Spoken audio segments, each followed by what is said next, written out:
Hey guys, wig na. Kasi nagdatingan na yung mga bisita. Tsaka yung mga bata.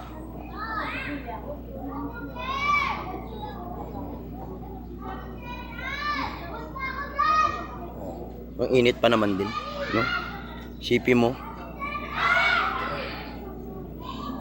Tayo naka-clown tapos naka-wig. Ano imagine? Imagine nyo guys. Ang init na ng panahon tapos nakaganto pa ako.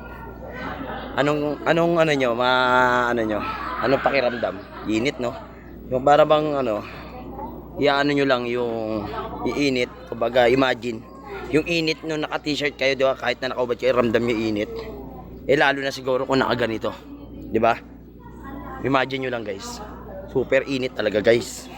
Grabe, hindi pa ako nagsisimula. Talagang parang basa. Yung likod ko, basang-basa na ng pawis. Tandang-tanda ko pa panahon ng tagtayat.